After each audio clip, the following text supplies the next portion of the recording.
And I'm the head of the network unit in the European Network of Living Labs, as well as coordinating the GILL project with my colleague Arianna Marucci. We are here today for the fourth training of this year, actually, that will be about driving impact and gender integration in European funded projects. Before going into the presentation, I would like to remind you a few housekeeping rules. So first of all, the session is recorded in order to be able to share it also afterwards offline and allow any other potentially interested person to join the training remotely.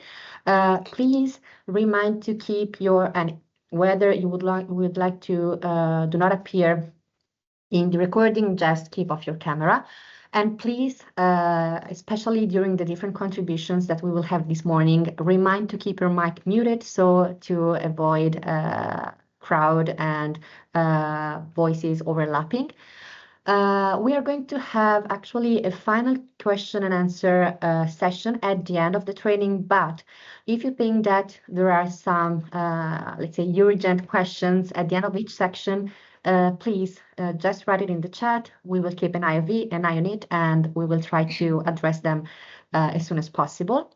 And of course, please do not hesitate to share any comments, suggestion, idea, or whatever come into your mind during this session. So let's have a quick look at the agenda for today. We will have, as mentioned, a short introduction with an icebreaker. Then my colleague Arianna Marucci will briefly present you GILL project for those of you who are not familiar with it already. Then we are going to have a first presentation about what do we mean by impact and how do we measure it. Then we are going to actually deep dive into a very interesting presentation about enhancing impact and avoiding gender bias in Horizon Europe projects, also considering the evaluator and reviewer perspectives. Then we will go through delivering impact in living labs. And last but not least, we are going to showcase one of our success stories coming from GILL project, which is about the organizational change at the Experimentarium Museum in Denmark. At the end, we're going to have a Q&A session and a very, very quick final Mentimeter quiz. So I would like now to give the floor to my colleague Arianna to drive you into the icebreaker and then through the short GILL presentation. Thanks a lot for being with us, and I hope that the training will be really interesting and useful for all of you.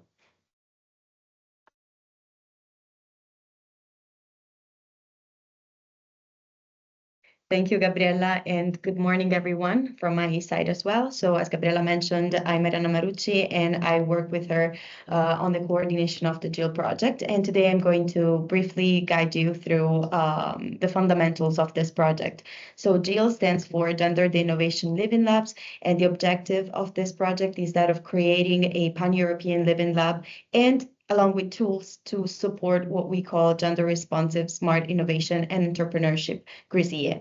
And with this gender-responsive smart innovation and entrepreneurship, we aim at making the whole open innovation ecosystem more inclusive to align the innovation sector with the society needs, expectations, and values, and to enlarge and broaden the knowledge and collaboration among the four actors of the quadruple helix, so citizens, government, industry, and academia.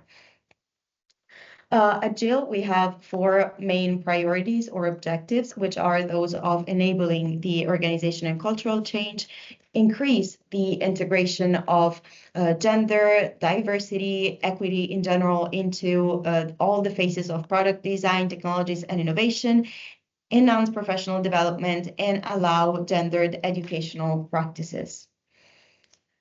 In GILL, we work following four horizontal innovation spheres and three different vertical priorities that we follow throughout the whole project and basically in all the activities that we perform.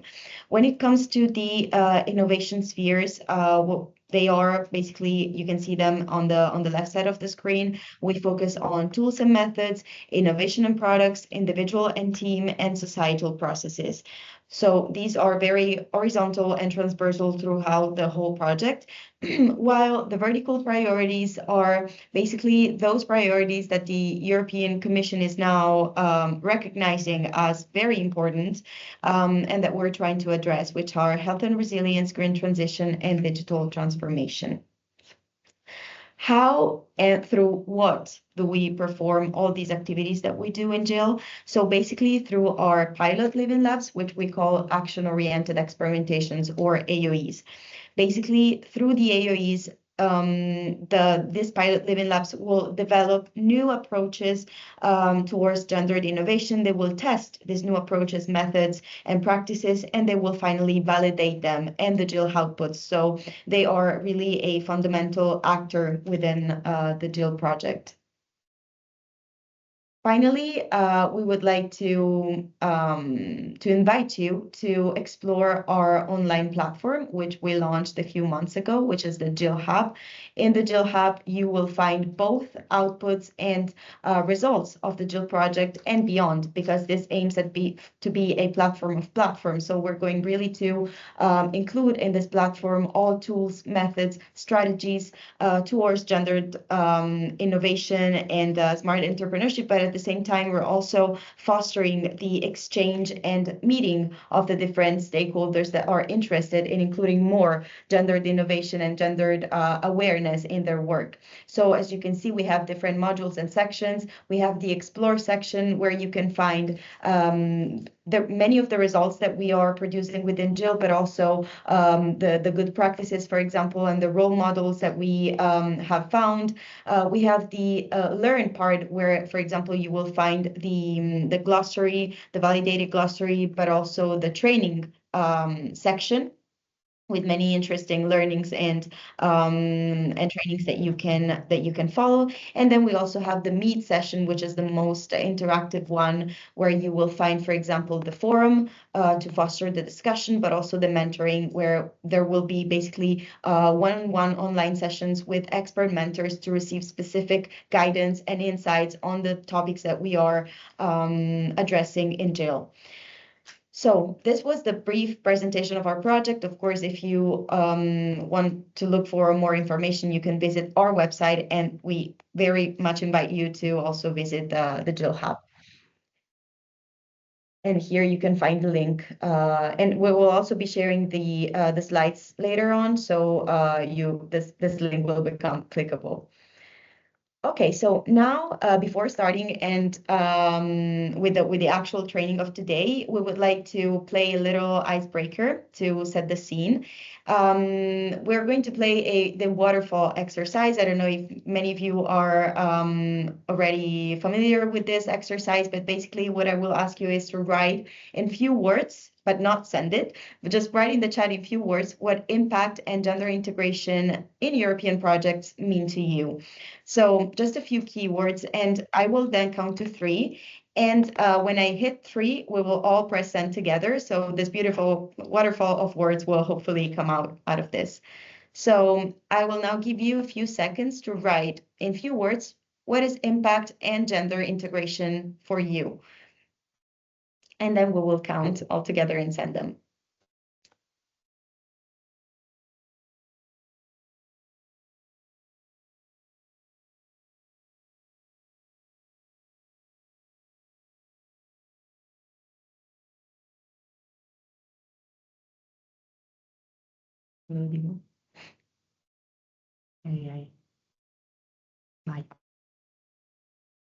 Okay, let's see if we have something. 1, 2, 3, send. Okay. We see a lot of replies, actually. So stronger projects, fairness, usefulness, applicability, inclusion, responsible innovation, sustainability and diversity, culture change and sustainability, transforming society, inclusivity and diversity, equity, equality, women's rights. How does research impact women? How does it impact men? Where can I do I need to include women?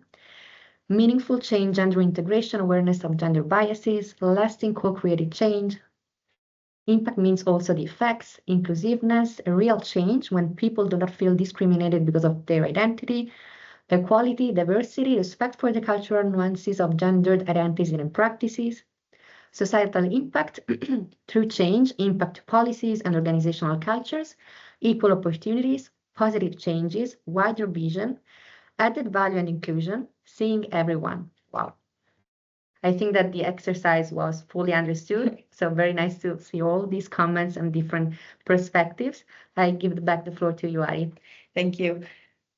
And indeed, let's see if all of this then will be found in today's presentation if we're able to add something to what already successfully was said here.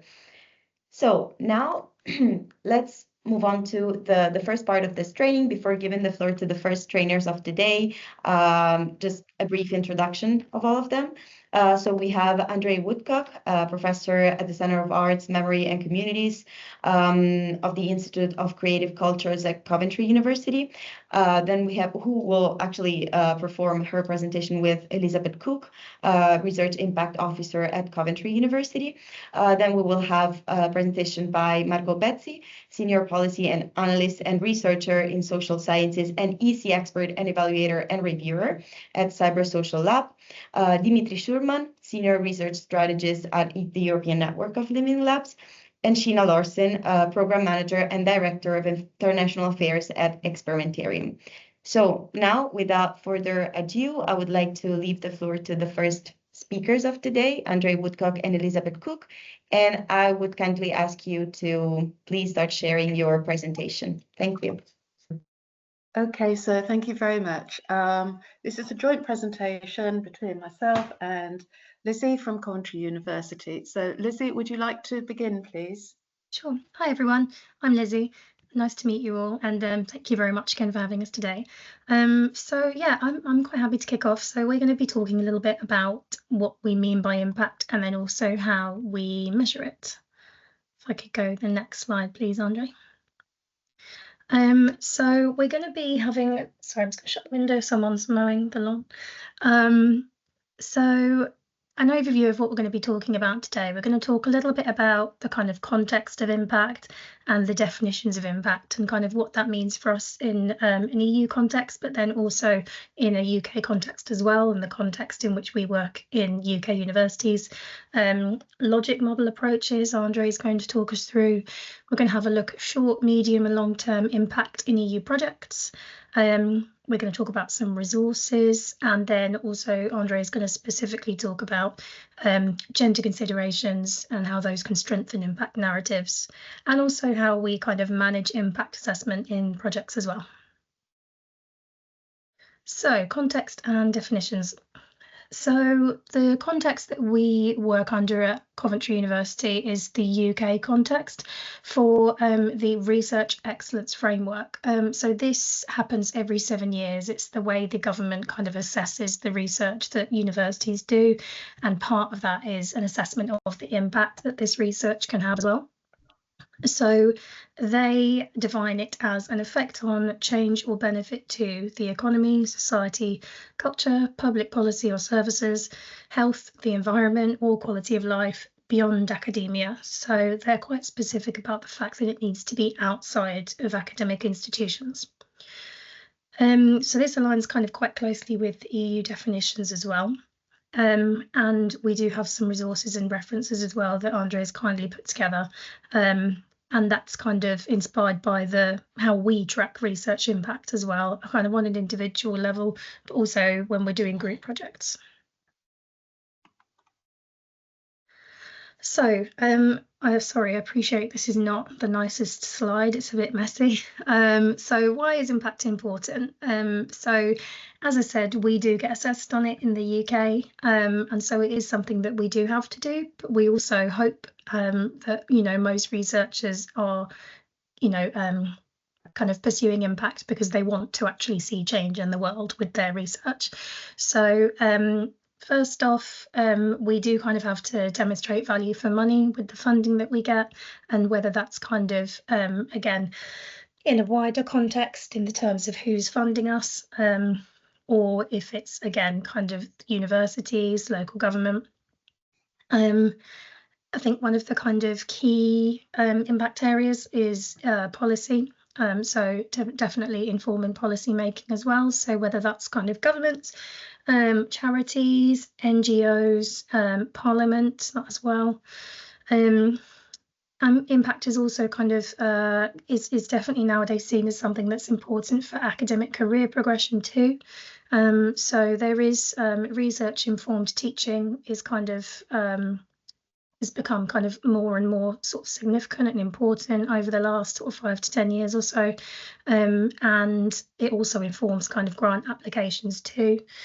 For our university in particular, it's also part of our strategy and kind of the plan that we have for kind of the sort of the future of the university, so the 2030 strategy. And again, it's also to do with profile raising. And then most importantly, you've got your beneficiary involvement and your stakeholder involvement. So the two can sometimes be the same, but they can also be different. So your stakeholders will be the people you're kind of networking, relationship building with, and then also perhaps co-creating research or outcomes. And then your beneficiaries you may also be co-creating with, but they are the people who need that, who the kind of the end I was going to say beneficiaries, but that's the same word. The people who will benefit from the research and from the impact that has occurred. So as I said, your stakeholders and your beneficiaries can sometimes be the same, but not always. So as from that definition from the REF website, impact can occur kind of across a huge amount of areas. So as I said, it's kind of the effect on change or benefit to, but it can be across a really wide range of areas. So that might be cultural, it could be environmental, economic. Academic impact is important too, but when we tend to think about impact in the sense that we are assessed on it, we exclude that because we're wanting to see kind of tracking change in the world as opposed to kind of within the context of academic institutions, although it is obviously incredibly important in terms of advancing research fields. I think that, societal and economic impact is that kind of main demonstrable contribution that we look for when we talk about impact. And we also talk about it in terms of reach, so kind of how widespread the impact has been, and then also in terms of significance as well. So significance, again, is that kind of how kind of the depth you might want to say. So you can also think about it in terms of depth. So for example, if some research that you've done has had, let's say, an impact on water processing quality in a town, that's significant to that town, but the reach is not very wide. So we do try and think of it in kind of in that sort of broad way, but not all impact has to have good reach or you know, be very significant. It can vary.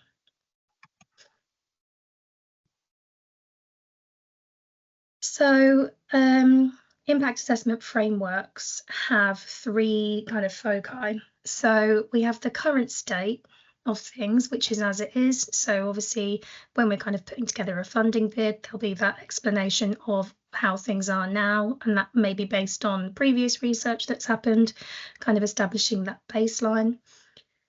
And then we have the future and how we would kind of like it to be. So how we will do things in the future, but obviously it's a matter of getting there. So in the middle, it's thinking about what and who are changing. So is there a need to change processes? Is it people? Is it to do with culture?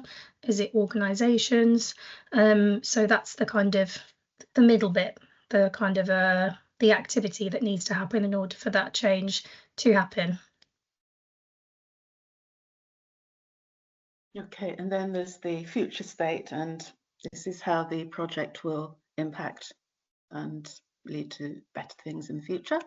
So impact in Horizon Europe. So thank you, Lizzie. I'm taking over for the next few slides. So looking quickly at gender, this is a document put together by EIG, and there is a reference to this at the end of the presentation.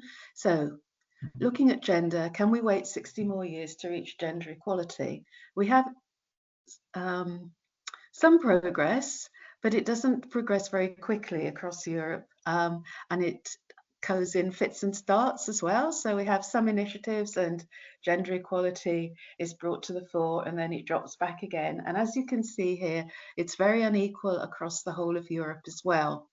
So some countries such as the UK, France have quite high gender equality, but if you look towards Eastern Europe in particular, then we're getting lower levels of gender equality.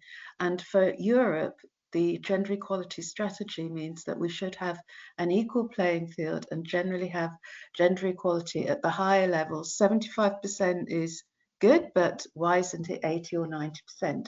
So when we're looking at developing EU projects, what we're looking at is what could the impact of anything we do be on gender equality.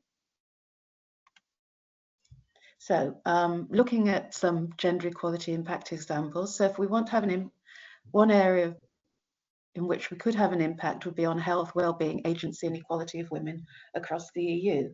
The types of impacts here could be in terms of the quality of life, improved by new processes and opportunities. Health and well-being improves in the different forms. Equal opportunities for women in employment in different sectors, improved legal rights, increased safety and security, perhaps on public transport, but also in the workplace and in the home.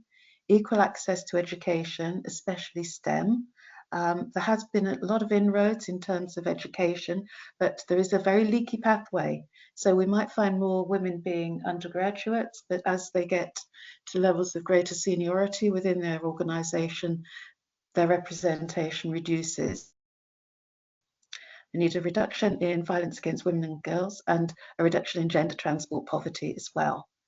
So the indicators could be sex disaggregated data sets on disease prevention if we're looking at quality of life, increases in number of women in STEM disciplines in particular, so that's science, technology, engineering and manufacturing, an increase in female entrepreneurs if you want to drive the EU economy, increases in safety and security of women at home, on the street and in the workplace.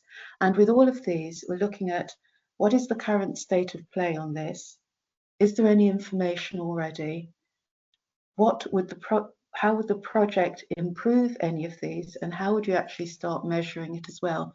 What are your key performance indicators? So it might be a reduction in gender pay gaps. So we might see that the wages of women or the discrepancy between the wages reduces as a part of what we're doing in the project. Could have non-discriminatory HR, human resources practices, an increase in numbers of HEIs, higher education institutes with gender equality plans.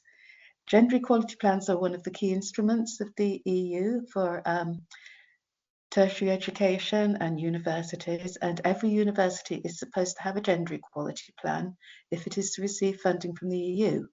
Some do, some don't. So the uptake has been very patchy, and we don't know quite why this is.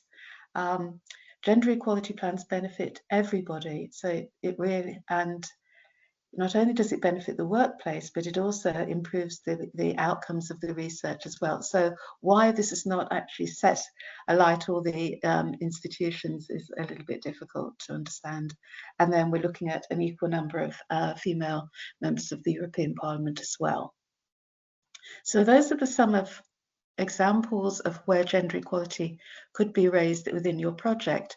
In terms of my previous work, I've been especially looking at gender reduction in gender equality in transport sector. So looking at equal access of transport for women, especially in terms of public transport and the sort of public transport that is offered in terms of its accessibility and reach. In terms of impact in the EU projects, this refers to the long-term effects of the project on its stakeholders and the broader community. In terms of funding, the EU prioritises initiatives that promote social inclusion, economic growth and environmental protection. And there are gender issues along all of these dimensions, but perhaps we're looking at social inclusion and economic growth in particular. Measuring impact also ensures compliance with EU regulations and enhances the project's credibility and stakeholder trust. Accurate impact assessment provides evidence of the project's success. It helps to secure funding and support for future initiatives. And here, the communication dissemination actions are those that support impact. So you do the research, you disseminate and communicate it. Through that, you get a wider uptake of the research results, and then you start to achieve impact. So I'm not quite sure where this slide came from. Sorry about this. It is referenced on one of the links. So there is a problem in terms of grant applications in understanding the difference between communication, dissemination, and exploitation. So communication plans promote your action and the results, and it's used to inform, promote, and communicate your activities. Here you're looking at reaching multiple audiences from the start of the project until the end. You need clear messages going through different media channels as well. And it is a legal obligation in terms of the grant agreement as well. But this is really communicating the project to a wider audience. Dissemination is making the results of the project public, so it might occur a little later within the project. It's as soon as you've got results. What the EU evaluators have said to me is, don't put all your results in your deliverables. Start drip feeding results for people so that they can build awareness and enthusiasm for the project, and also they can start to use the results. If only the dissemination takes part at the end of the project, then you won't be able to see the impact, and you'll have a late impact. So you can do this by publishing the results, but again, not only to scientists. So look at the stakeholder mapping and who's going to be important for you and who's going to be a key influencer. Exploitation enables concrete use to be made of the results. So we're looking at commercial, societal and political purposes. This is looking at towards the end of the project and beyond it. And you could do this maybe by creating roadmaps, prototypes and software, sharing knowledge, skills and data. But it's exploitation not only by the research community. So you're looking at technology readiness levels here as well. What can you do to exploit the project and have a greater impact? A lot of the ways in which impact is described is based on the logic model approach. So it has inputs, activities, outputs, outcomes, and impact. And these appear to be straightforward, but sometimes partners do have slight problems in understanding. So the inputs are the resources that's been allocated to the project. The activities are the tasks that the project does with that money. The outputs is the volume of work accomplished by the project, so the number of case studies, etc. The outcomes are the benefits or changes for participants during or after project activities. So it's increased skills. And then what is the impact of all of these changes and the outcomes once they're applied in the real world? What are the long-term consequences of them? For example, if you have a change to human resources management, that could be an output from the project. The outcome might be more women employed at higher levels of the organisation. But then what is the impact of this, maybe in terms of the growth of the organisation and the strategies of the university? So you start with planned work and then you move towards your intended results. The pathways to impact. So I'm still, sorry, Lizzie, this is your slide. Hello, Lizzie. It'd be better if I unmute myself. Yeah, thank you. So pathways to impact is the kind of, the route to the impact. So when we think about that, it's easy to kind of break it down a little bit. So the results of a project are those kind of immediate short-term outputs of the project. So that could be, for example, new solutions, some algorithms, a proof of concept, a new business model, recommendations, guidelines. As you can see, databases, data sets. So yeah, a huge amount. Could also be networks as well, things that are kind of slightly less formal. And the kind of the results that would have been kind of outlined with the objectives in the beginning. Outcomes slightly different, so those are kind of the effects over the kind of medium term of the projects that have been supported. So again, they should contribute to the outcomes. Sorry, the results should contribute to the outcomes that have been fostered, and that will happen obviously through dissemination, communication, exploitation, as Andre was saying. And then finally, impact. The sort of wider long-term effects on society. So sometimes there can be a little bit of confusion between outcomes and impacts, but I think sometimes it's useful to help to think of impact as a kind of slightly longer term, because it kind of takes time for these things to sort of settle into place. So those effects on society, so as we said before, that can include the environment, economy, science, and yeah, they generally occur sometime after the end of the project as well. And yeah, impact goals. So when I do a lot of the work I do with researchers, we try and think about things in terms of short, medium, and long-term impact goals. So beginning with short term then, what do you think the research can change within the life cycle of the project itself? So let's say if it's a 3-year project, what do you think is achievable in terms of impact in that 3-year project?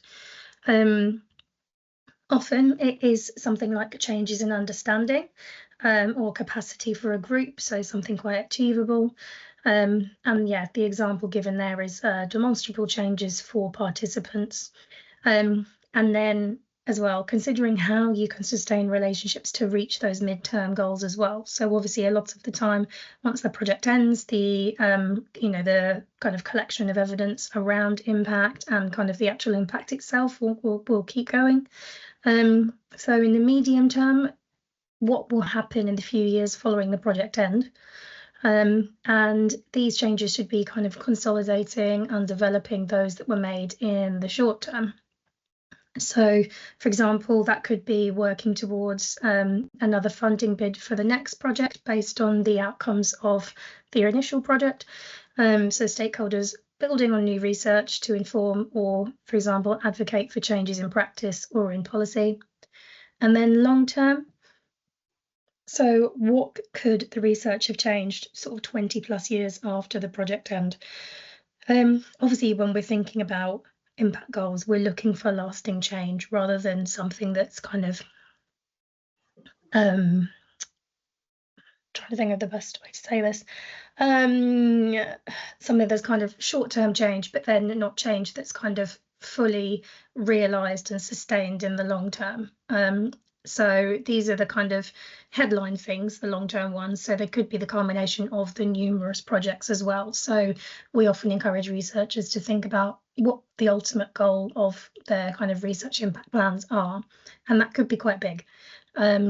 So, for example, change in practice or policy on a national or international basis, and quite a lot of people use the UN Sustainable Development Goals or similar to frame those.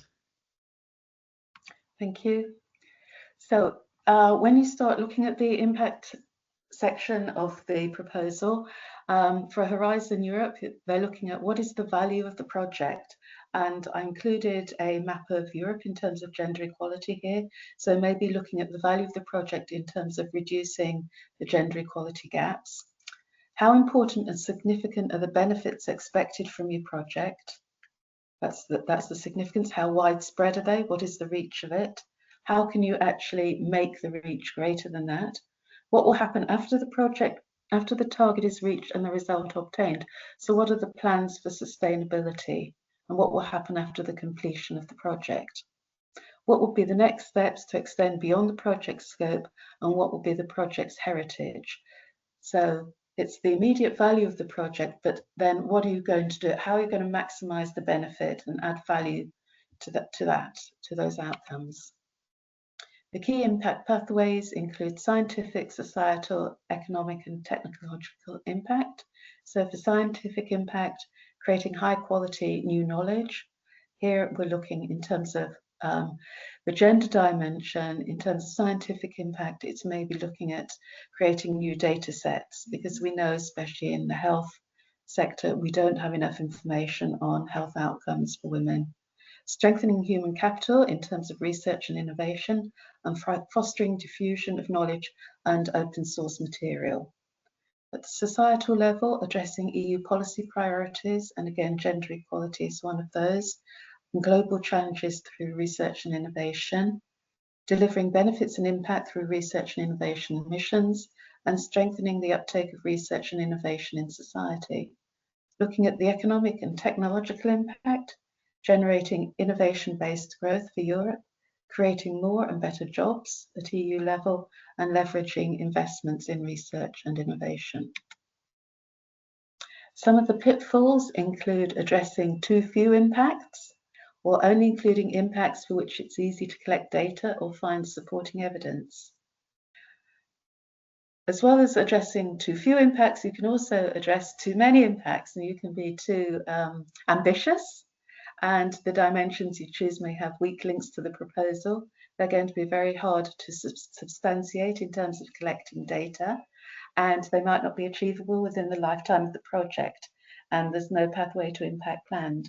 So in some of the transport projects, when we're looking at moving to more sustainable levels of transport, a lot of the targets for the EU proposals were in terms of reduction of greenhouse gases and greenhouse emissions. And within a lifetime of the project, that is really hard to achieve.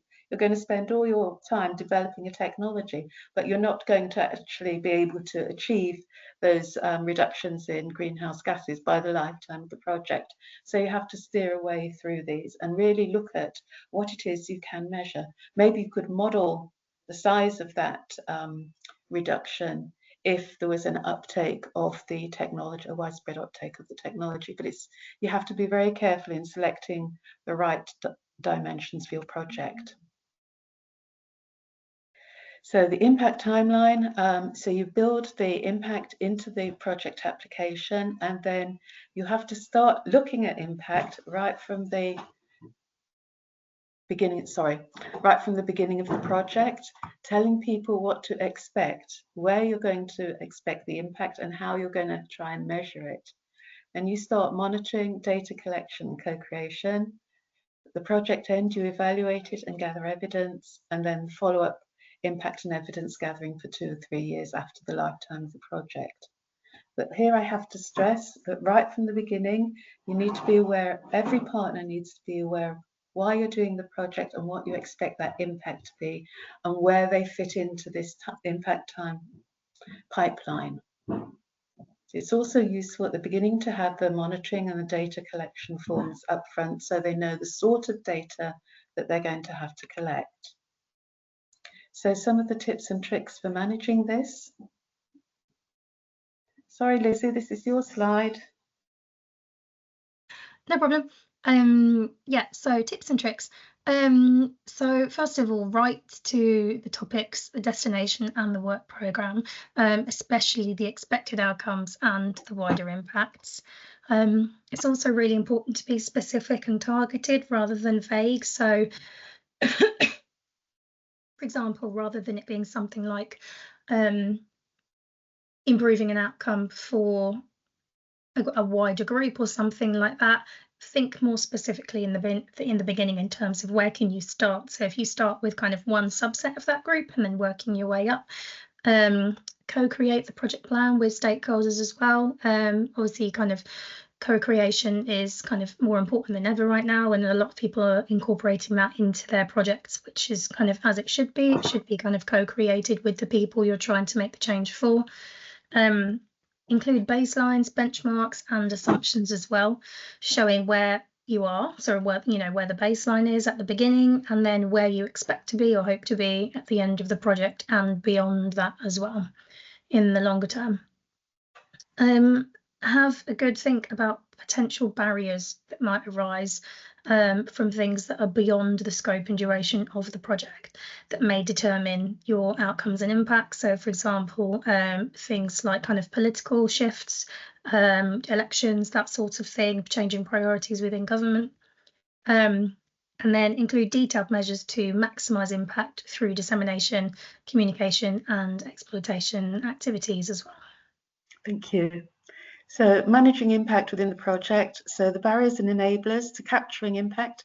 The barriers are poorly specified key performance indicators and unmeasurable key performance indicators as well. A poor dissemination communication plan which doesn't integrate well within the project, and weak networks or inability to engage with the network that the project partners are bringing into the project. So it's through the partner networks, that you can actually achieve impact and capture impact. So relationship management here is key. The enablers are SMART objectives, so specific, measurable, achievable, relevant and time-bound objectives, regular monitoring of impact and revising the plan, engaging with key stakeholders such as local communities, government agencies and non-NGOs as well, such as public consultations and workshops, but also have meaningful evaluation. So by that I mean, don't just count the number of people who've turned up and maybe looking at their demographic distribution, but also engaging them with a conversation about what did they understand from the meeting, what can they take forward, and how will they actually use this, what change will being part of this stakeholder event make towards their way of thinking, their perceptions and maybe their practices as well. So looking at measuring impact, the barriers and enablers again. The barriers are failures to benchmark initial conditions. So this is looking at interrogating data sets, but also looking at the state-of-the-art review as well. So what's the starting point for your project? If you don't understand that, then you won't actually be able to measure the impact that your project's had.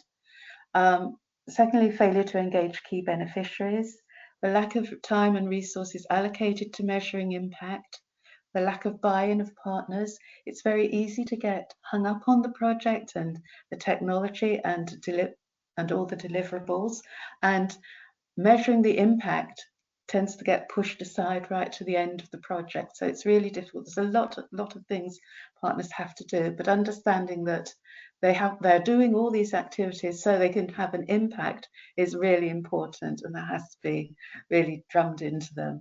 There's a mismatch between the project life cycle and when the impact will occur. So a lot of the impact that we do measure is based around dissemination communication outcomes, because these are quite easy to measure. But looking at the other things, you might be able to get an immediate change if you've introduced an intervention. Maybe you're piloting a new transport scheme within the system. But what happens at the end of the project? How sustainable is it? It might have a lot of impact while people are still using it, where it's commitment for local authorities and people to use it. But when all that funding goes, what happens then, and what's the impact going to be? You could have unrealistic or surface level key performance indicators such as the number of people attending meetings, timescale issues, and failure to embed impact into project management activities. The enablers are setting clear expectations at the start of the project, having clear templates for measuring impact, getting the buy-in from the partners, looking really hard and long at relationship management with the networks as well, because it is through the networks that you're going to have the added benefit, and the networks are going to apply the research outputs and really make the changes for you, and have a designated team member who's responsible for impact. Most of us work in complex interventions, so the limitations here for assessing impact are establishing the attributions. The social space is noisy, with there's a lot of confounding factors and intervening factors and variables. So direct causal relationships are hard. And we found this especially at Coventry when we're doing our REF impact case studies. How can you say that what your role within the project or contribution you made to that project had an impact? There's a lot of intervening factors. So some of my projects ran during COVID, and COVID was such an intervening variable that we couldn't develop any causal relationships. It was so difficult. We were measuring the use of transport, public transport during COVID, before and after COVID, and it was really difficult because everyone, there was a lot of restrictions on travel during the time we were trying to collect the data, and then people had a change in mindset brought about by COVID in terms of their use of sustainable transport. There's a lack of available information, data and indicators around. The time span between the interventions and the assessment and the verification and the longevity of the project make it really, really difficult to understand what intervention has created what impact and how can you verify this after the end of the project. The scale and the intensity of the impact can vary according to the context, and you can have unintended, unintended, expected and unexpected impacts as well along the course of the project, all of which have to be monitored. So swiftly moving on to gender and impact assessment, and this is the focus of the rest of the talks here. So factors of gender equality in research and innovation. You can start looking at work-life balance and organisational culture, address gender balance in leadership and decision making. As we know, few women reach the top of their professions. What can we do to improve this balance? Looking at gender equality in recruitment and career progression, integrating a gender dimension into research and teaching content, and looking at measures against gender-based violence, including sexual harassment. This has been adapted from the EIGE documents on gender impact analysis. So looking at how we can work this through a proposal, looking at the definition, the purpose and the aim, what social issue needs to be addressed, how will the intervention contribute to gender equality, and what are the existing gender equality objectives in terms of the area in which you're working, checking the gender relevance in terms of the target groups, and what could be the direct and indirect impacts on the status, access to resources, etc., of men and women in terms of the outputs of your project, performing a gender-sensitive analysis, looking at quantitative data, but this is qualified by qualitative insights as well, and identifying existing gender equalities and the effects the research has on this. Then you start weighing the gender impact. How has the work contributed to gender equality and gender relations? For example, in terms of participation of men and women, access to and control of resources, gender-based social norms and values. And then moving this one step further, looking at it in terms of policies and stakeholders to understand how the project results could improve gender equality, include actions to reduce imbalances and inequalities based on the results, and for example, by promoting access of women in different sectors, decision making, promote the use of gender statistics, eliminating gender norms, stereotypes and roles. So how we start integrating this is mapping out gender effects of the project with stakeholders. Where possible, select sex disaggregated data, share it in open data repositories and analyze it. Don't just collect the data and then not do the gender analysis of it. Hold stakeholder events and with representatives from the stakeholder groups, but ensure that there is diversity on those. You're not always working with the same people. Look at who is talking to you. Is there gender equality in that? Do you have disabled people? Do you have mums with children? Do you have older people as well? Design maximum inclusivity into all events. Don't hold them at the university, hold them in the local community. Hold them at a time where people can attend them, for example, if they have caring duties or if they have to look after their families, and look at how accessible the venue is. Employ good communicators who put the message across in accessible formats that show the benefits to each stakeholder group. So really enthuse people and explain what the benefits are in languages that they understand. Have a diverse team within the project, and where possible, use GILL's tools and methods to ensure that all voices are heard, and look at the wider impacts that will create a fairer society. Going swiftly on to the GILL outcomes, Ariana's always has already spoken to these, but we do have a set of GRISI gender responsive smart innovation tools and methods, which can help with gender sensitive approaches to data collection, but also to project management as well. We have pioneered a living lab approach to co-designing impactful outputs in real-world contexts for gender. We've developed a gender competency framework, and we also have a discussion forum, network and memberships. Swiftly through the resources that we're sharing. Lizzie, do you want to say something quickly about this? I realise I'm probably running out of time now. Yeah, no worries, I'll be very quick. So this is a table that we kind of give to all of our researchers when they're thinking about planning impact into their projects, and we encourage them to kind of update this throughout, so that's something we can share if you want. So starting very much with kind of who's going to benefit, what's their specific need, looking through to your short, medium and long-term goals, thinking about your stakeholders, the tools that you're going to need, your activity, and then kind of coming towards the end, that kind of the evidence as well, the state of play. Right, thank you. Sorry about my neighbour revving his motorbike up. In terms of EU proposals, this is the final sheet that needs to be included in Horizon Europe proposals, looking at specific needs, expected results. There he goes. Sorry about this. Dissemination, exploitation, communication measures, really specifying quite clearly the target groups, the outcomes, and the impacts you expect from there. This is taken from our REF case study. It's an example for reporting impact, which I've slightly adapted. I mean, if all of my project partners could produce something like this for their impact, I'd be really pleased.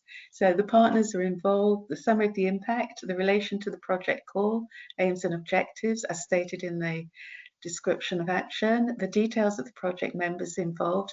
Here, look at identifying the role, gender, seniority and cross-disciplinarity of the team, the details of the stakeholders and beneficiaries, the period of the impact is claimed, the summary of it, underpinning research, details of impact including reach, significance and sustainability, and then corroboration and testimonials. I'm stressing this here, the corroboration and testimonials cannot come from the project partners. So we had a problem with this in one of my REF case studies where I collected data from the project partners, but we're looking at the wider societal impact here. So that wasn't particularly relevant. And then references to open source material. Sorry, here's a set of the references that I've used within this. Please look them up. If you're interested in looking at REF case study best practices, I've got two from the last REF. They now seem to be quite old, but these might be of interest to you so you can see how a narrative is put together. So I think that is all from me. So thank you. I can't see the chat windows, but any questions through the chat. Thank you, Lizzie. Thank you, everybody. So over now. Thank you. Thanks a lot, Andre. Thanks a lot, Lizzie, for this very insightful presentation. There is actually a question. If we can shortly reply to it, we can go through this question before leaving the floor to the next speaker. And the question in the chat is, you think an objective will be achieved in 3 months, but reviewers estimate this objective will be achieved actually in 6 months. How real-time bound for any objective could be defined? I don't think I said 3 months, did I? I might have said some objectives probably can be achieved. I don't. You think an objective will be achieved, but reviewers estimate this objective will be achieved after 6 months. How real-time bound for any objective could be defined? I think it's basically real-time bound is the access of the information you need to achieve that objective. So if it's a 3-month one, I would expect a state-of-the-art review to be completed in 3 months if all the information was available. If you're looking at objectives which involve wider stakeholder input, so you're going off and interviewing people, I think 3 months is unrealistic based on everybody's time scale and availability. You'd need to start with the stakeholder mapping and then do the invitations from this. If you are putting a time limit on the objective, then justify the time the time basis for it is what I can say on that one. I don't know if that's answered the question on that, but justify it. If you're saying it's 3 months, the reviewers think it's 6 months, or listen to the reviewers and say, well, this is the reason why I thought it would act in 3 months. Okay, thank you. Thank you, Andre, again for your presentation. So now we can move on to the next one with a different perspective, that of the reviewer and evaluator. So I'm happy to give the floor to Margot Pezzi. Margot, if you manage to share your screen for the presentation. If not, we will do it for you. Tell me when you can see me. We can see it. Ah, perfect. And you. Okay, great. Now I go to presentation mode. Okay, so now we will focus on a specific part of the work of writing a proposal, which is that of addressing and reflecting gender aspect in research and innovation content. So I'm Margot Pezzi, and I have a social science and humanities background, mostly on social and cultural studies. And then I have an extensive experience at the EU level, both in Brussels and then in Italy at the Agency for the Promotion of the European Research. And now I'm working in a little company focusing specifically in giving support for the integration of all social aspects within research and innovation processes.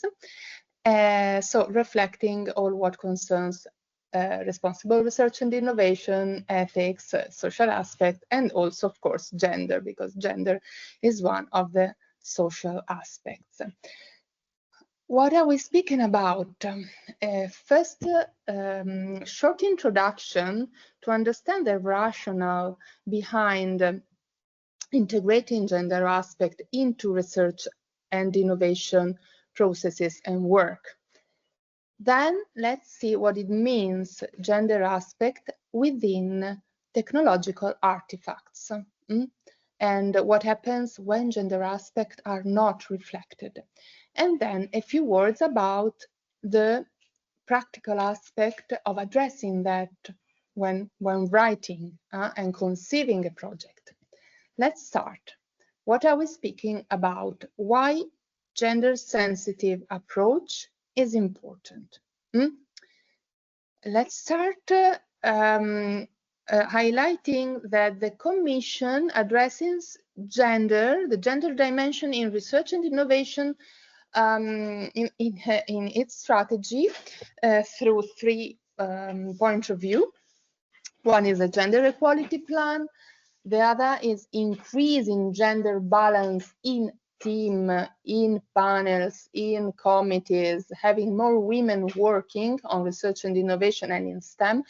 And the other, what we are focusing today, is reflecting the gender perspective in research and innovation work. They say it in research and innovation content. It's important. I will highlight later why is that important. So first of all, why gender aspect? Actually, you with your replies in the chat, I got the sense that you know it very well because your replies were very insightful. Gender aspects are all about reflecting the diversity of perspectives and of needs, and also reflecting the differences in need, but also in our specific sector, which is research and innovation, also some biological differences. There are differences rooted in biology. There are differences that are culturally influenced and created, but in the end, there are differences in needs, and no matter how they are created, where they come from, there are differences in needs, and these have to be acknowledged, addressed, reflected. There are also differences in perspective, of course, the way we read the reality, the way we define the problems, we see the issue. Sometimes women bring different way of reading the problems. They would address the issues and the solutions differently, starting from different assumptions, different priorities, stressing different needs. And so this has to be acknowledged. If it is done, we will have a different way of doing innovation, different ways of addressing the big complex problems of our era. And so we have to embrace diversity. Otherwise, we will have exclusion of some users, discriminations of some needs, but also we will lose richness in, we will lose the capacity to address problems differently. Okay, in order to do that, we need to embrace an equity approach, equity-oriented approach. And now I would like to focus on an important difference between equality and equity. Between brackets, okay, we know that the concept of gender at the policy level is conceptualized as gender equality. Fair enough, is okay. But if we go down to the meaning of the words themselves, putting aside how the policy is framed, which is good, okay, equality is different than equity. And it is important in the way we approach problems, okay? We have a challenge, we have an objective to achieve, okay? And we have different users, very different among them, different needs. If we look for equality, we will get the picture on the left. We will get discrimination, exclusion, okay? So it's important. Embracing diversity means developing solutions that integrate these different needs.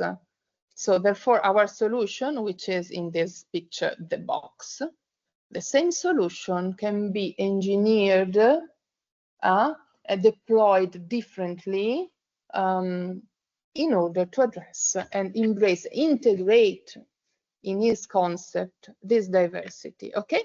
Of course, a solution, now we are speaking and focusing more on technology design, but this diversity, the integration of diversity is important for everything, you know, also policy measures, the way we find any type of solution, okay? So taking diversity into account through an equity-oriented approach and diversity-oriented approach is important, as we said, and we saw, providing the same to all, erasing differences brings to discrimination, brings to the reflection of the view, of the perspective of just the dominant group. So only the view of the dominant group is reflected, and the other groups shall adapt. And this reinforces the disadvantage of certain groups. This is true for women, which is but this is true also for other perspective in terms of discriminations, because this crosses with social demographic aspects like ethnicity, disability, and other aspects. Equity refers, therefore, and dealing with gender means dealing with fairness and justice. Recognizes difference as of the onset of a solution, and recognizing that we do not start from the same place, and integrating difference in the process to adjust the imbalances that are there in society, for example.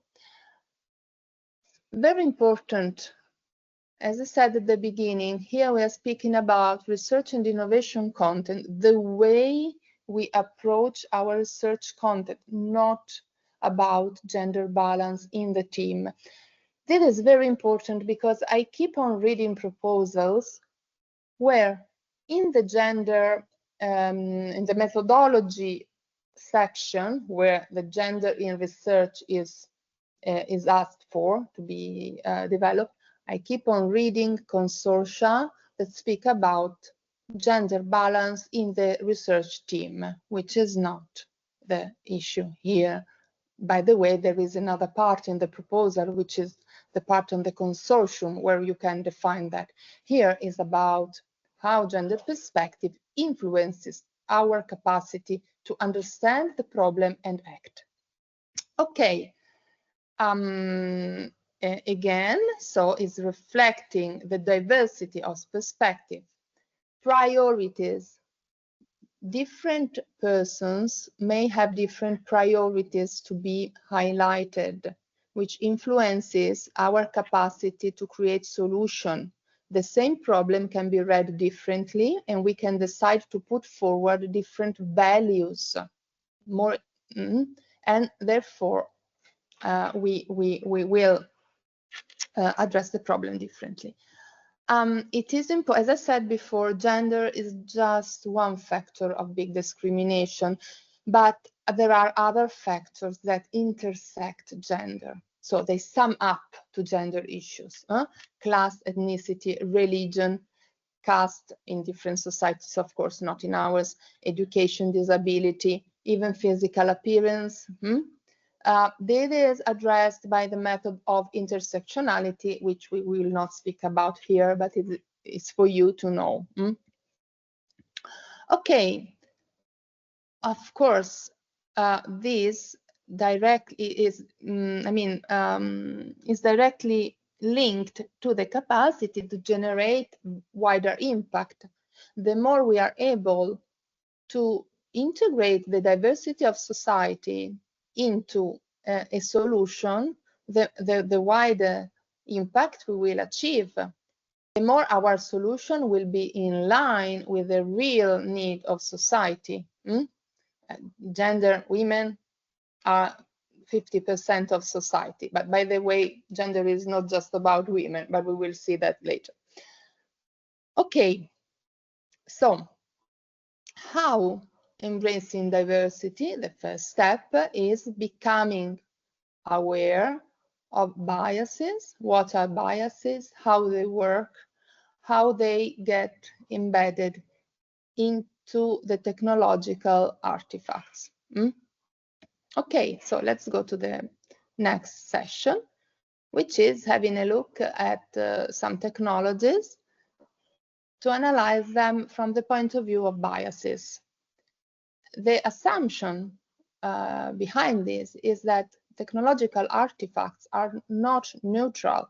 By definition, they embed a certain worldview, the worldview of who develops it. But even let's get a step back.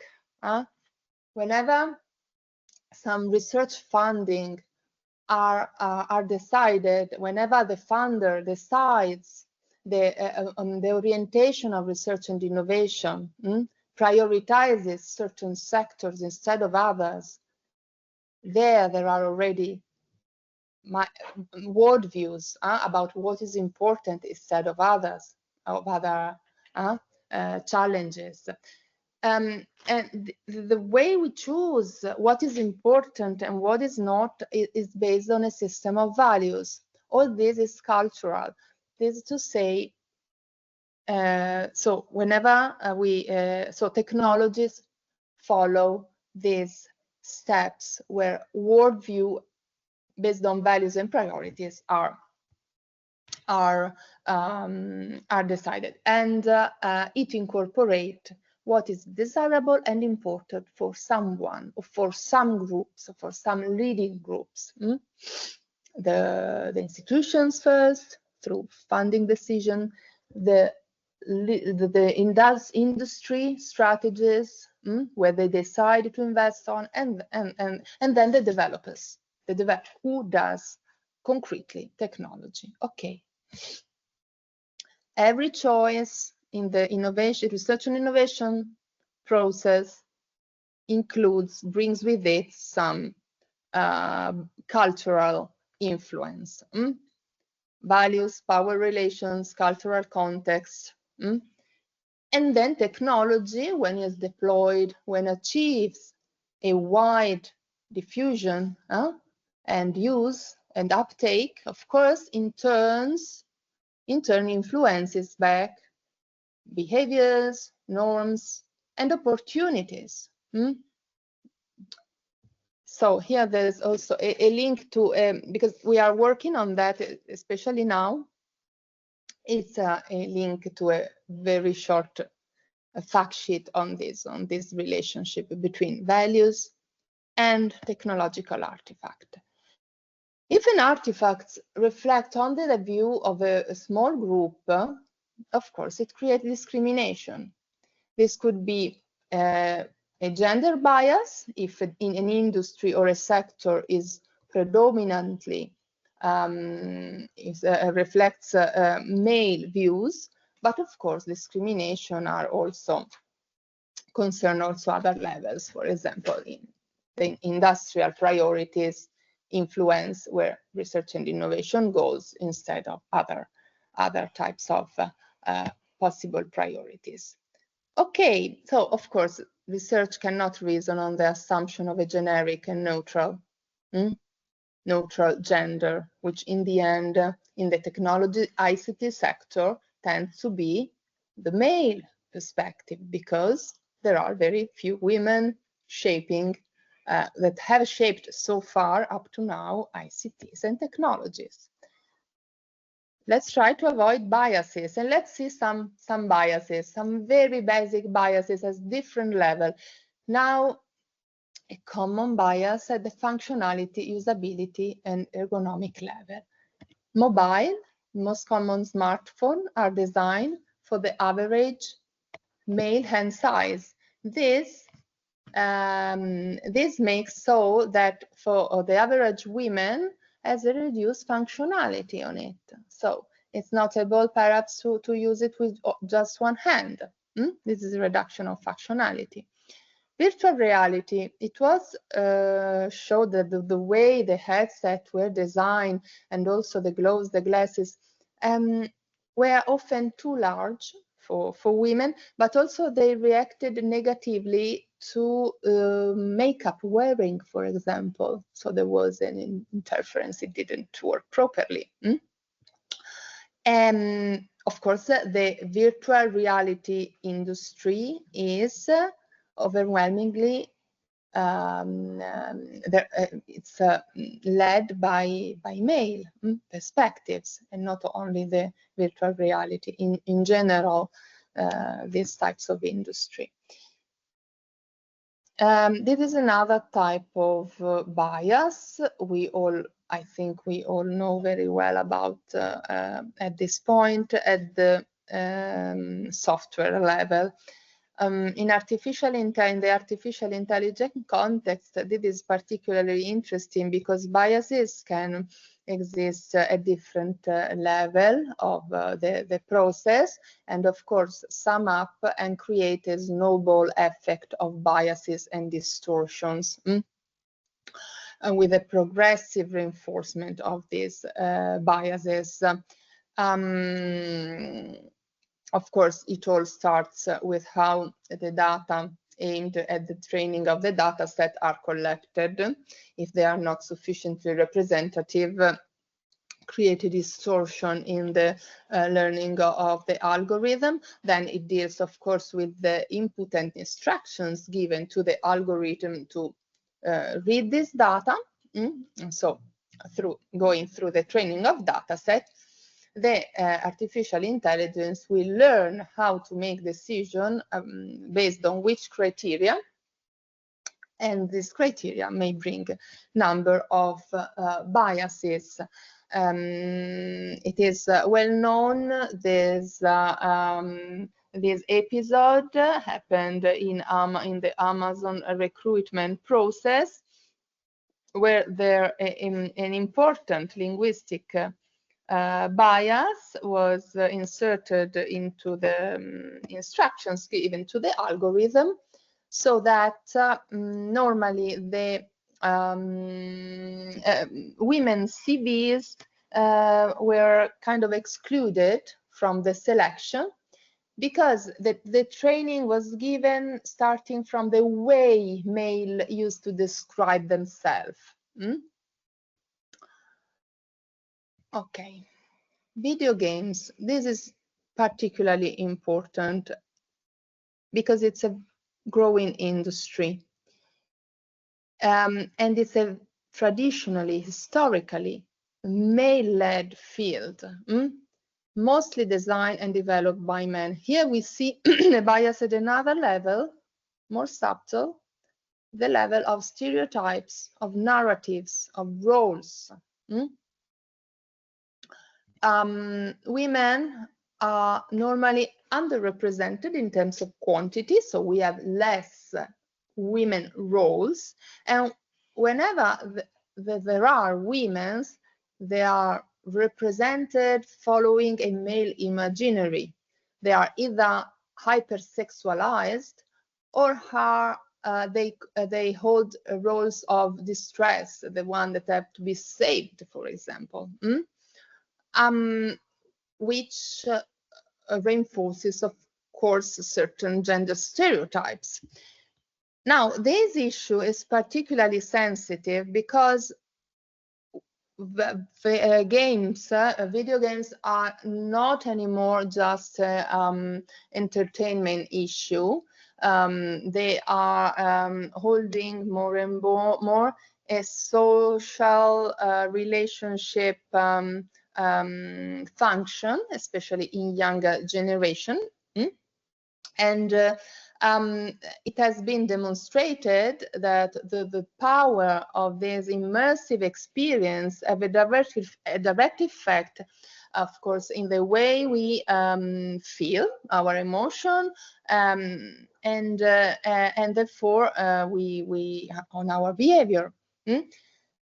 There are researches about how the violence, performing a violent role in the video games affects then our feelings in a negative way. But of course, and this of course, you can all understand the impact that that can have in the building, the construction of the value system of our societies and on individual behaviors. On the other side, this gives us an opportunity because it is necessary that we adopt an aware approach and that we tune these experiences, online virtual experiences, for the good. Of course, we all know that these games are also used for training, to create immersive experiences in order to train for specific specialties and roles, like, for example, in health, etc. So they can be used to promote and to reinforce positive things. But of course, we have to be aware of what happens if we do something or another thing. Okay. This is another story about instead gender biases in the health practice. There is a lot of literature on that. It is quite known. But for decades, the pharmaceutical industry tested medicines on samples that represented the male samples composed mainly by male. Now we know that women not only have a different biological and body structure, they also show the symptoms of the same disease in a very different way. So the heart attack appears manifest in women differently than in men, for example. And so women, being so much underrepresented in trials and tests, ended up taking medicines that were designed for men, basically. And this had a very even fatal impact. And it's an important bias for all what concern health and medicine research. Then, before we said any type of solution can be gendered unbalanced or gender sensitive. Any artifact around us, up to the design of spaces. If we speak about urban planning and of course also transportation, it's important to understand how different groups live differently within the space of a city in order to represent the needs not only of who goes to work, but perhaps of who is involved in care activities, or of the children, for example, simply who has to go around with small children. The care perspective is also an important perspective for gender and for ethics. I close this second section with one important sentence. 1949, I mean, is one of the founding reflection for all the gender sensitive theory. Simone de Beauvoir said, representation of the world, like the world itself, is the work of men. They describe it from their own point of view, which they confuse with absolute truth. This is one of the founding first definition of gender biases in reality. Okay, so let's go to final part, integration in a project. And I start stressing what is required to evaluators. Please know that gender, this is the first criterion, excellence of evaluation for evaluators. And you see that the second sub-criterion says, okay, evaluate the soundness of the proposed methodology, blah, blah, blah, and the appropriate consideration of the gender dimension in research and innovation content. So this is under methodology. And this is it. So it is the first section, excellence. This is the template for writing the proposal. It first says, again, the same under methodology. Please give account of appropriate consideration of gender dimension. And in further down, it says again, describe how gender dimension, i.e. sex and or gender analysis, is taken into account in the project research and innovation content. And it stresses, remember that it relates to the content of research and innovation and not to gender balance. Again, you cannot imagine how many proposals I see that they deal just with gender balance. So what does gender refers to in research and innovation? Let's say that we speak about gender generically, but gender aspect generically, but we must distinguish between sex and gender. So gender can be seen as a bigger category, but then the same word has a more specific meaning, which we will see. So sex refers to all what is related to biology, and so what comes from our chromosomes and the works of hormones and our reproductive organs. And of course, as the very important relevance for all what concern health research, medical research, whereas gender deals with the social and cultural dimension of it. It refers to the way our society and culture associate a number of norms, behavioral expectations or values to the different sexes. So we know that as women, as men, we are expected to be in a certain way, to behave in a certain way, to react to things in different ways. I won't go in depth about that. I'm sure you all can relate to what I'm saying.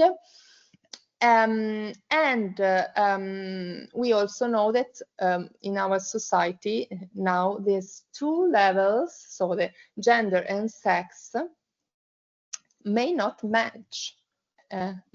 So there is not an expectation that they match as it used to be before.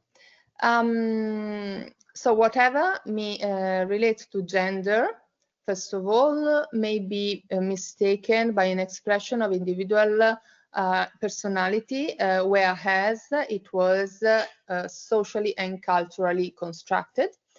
But of course, the construction of gender is culturally specific, and it varies and evolves across time, depends on education, wealth, and age, etc.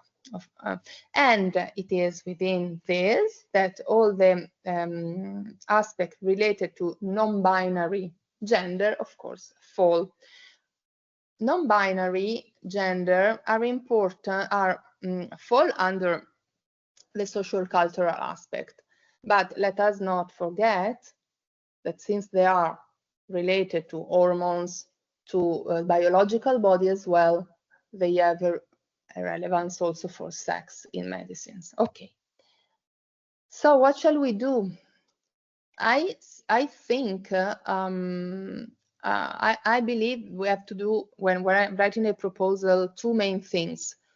First, we have to explore our sector and see, because there is a lot of literature always, and understand, make the list of the gender aspects, including sex and gender, that are already known, and see how they match with our concept, our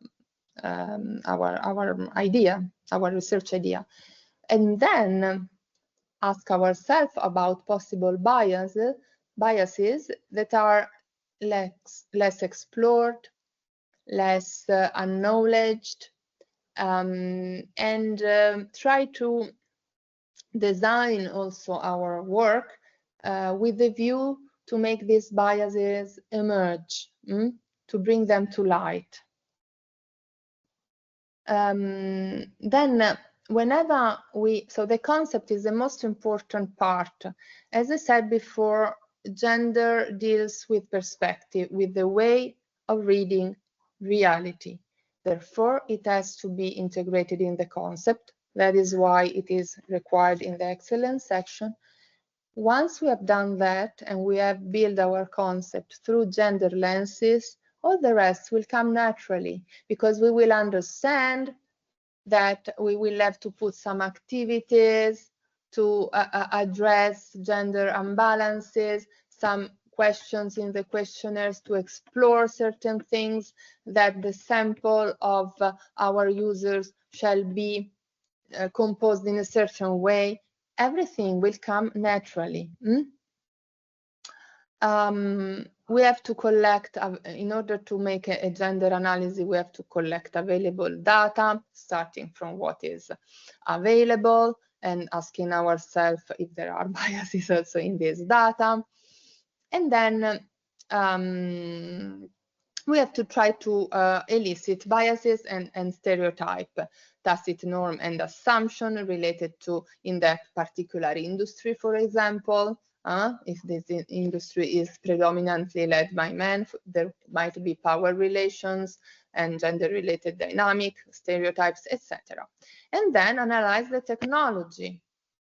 The technology from the point of view of user needs, and also for stereotypes embedded in technology. Okay, for example, if we know that gender bias exists, Gabriella, I have finished my time, haven't I? Yes, but I mean, a few minutes late, so I think you are almost at the end of the presentation. Yes, I am. It's No really problem. a few slides. If gender bias, we acknowledge that they exist, we plan corrective action in the project. Are women underrepresented? Do women have less access to a given service?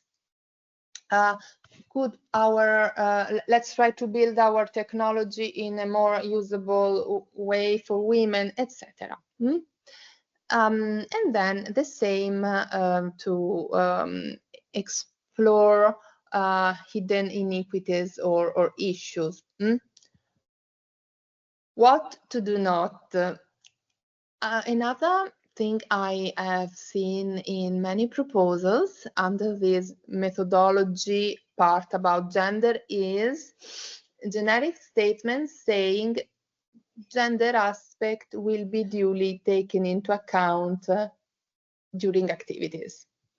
Okay, if you write this, it means that you are conceiving a project without taking gender issues into account as it shall be done.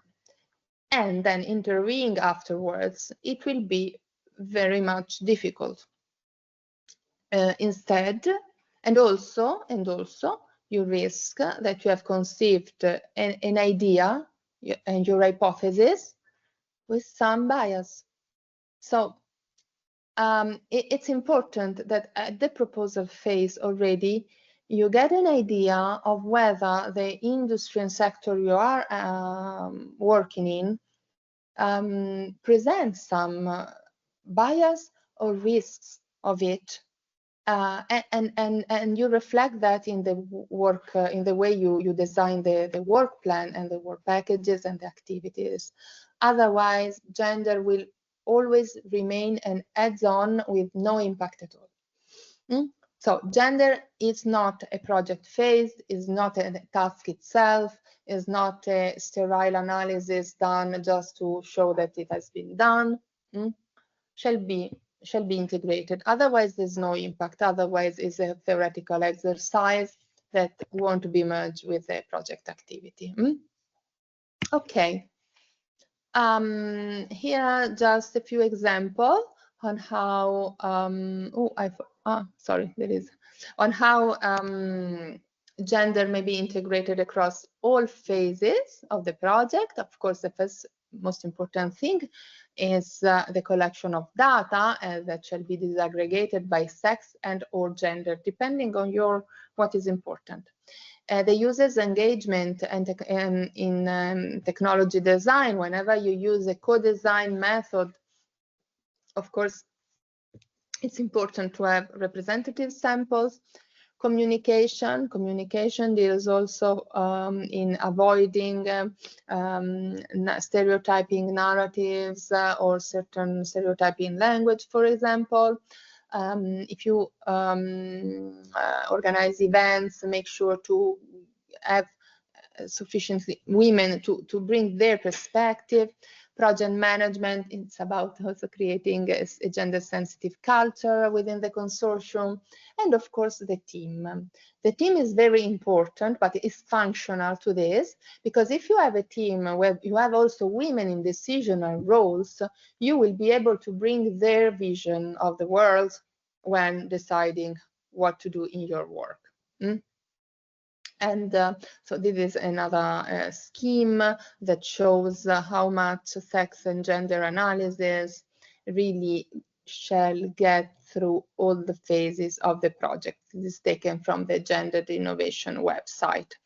Okay, this is another, the last part of the template about the consortium. This is where they ask you to explain how the gender balance is articulated in your team, but it has not to do with what we said before. I am closing, so now this is a collection of resources, some toolkits, some I'm quite old, like the Genovate project, but they are quite well done, so I left it, and some other information resources, website of the REA agency with some definition, explaining the differences between the different elements, equality plan, consortium, gender balance, and gender in research dimension. The Gendered Innovations website, which surely you know already, but it's a very, it gives example, it makes understand what it deals to deploy it in specific context.